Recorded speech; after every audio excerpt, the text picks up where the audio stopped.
Hello, I'm Ed Kilduff and I'm a candidate for Port.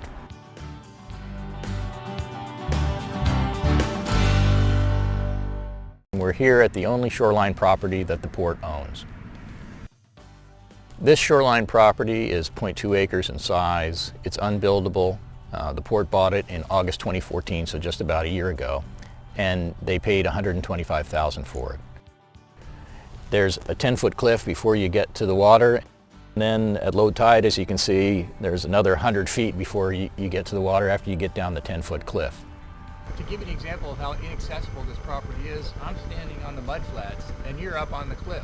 How does somebody get down here?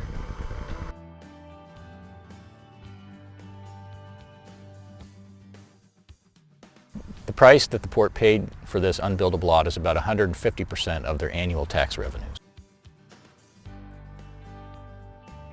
You know, for decades, Lopesians have been clamoring to get the Port to buy some sort of shoreline property, and this is what they bought. So after all the public meetings about shoreline access, they bought this lot, which really doesn't provide any shoreline access. You know, for this lot, there's no facilities, there's no water, there's no parking, there's no real beach access. There's nothing. It's a shoreline parcel with none of the amenities of being a shoreline parcel.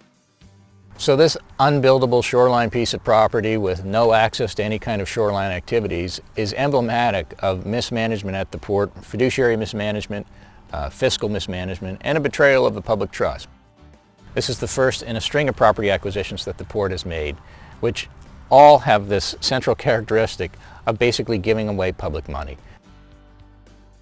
So our Port is a very complicated little taxing district with a lot of moving parts, and I don't think people are very aware of those moving parts. So in future videos, I'm going to be talking about some of the unwise financial decisions that have been made.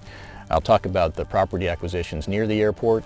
I'll talk about the renegotiation of the leases, discussions about the easements, and I'll talk about other things related to their maritime activities, such as taking over the seaplane base. And many of the things that the Port does don't make sense for a public agency, even though they might make sense for a private individual. So we'll also talk about their purchase of solar panels and discuss some of the reasons why that might have happened.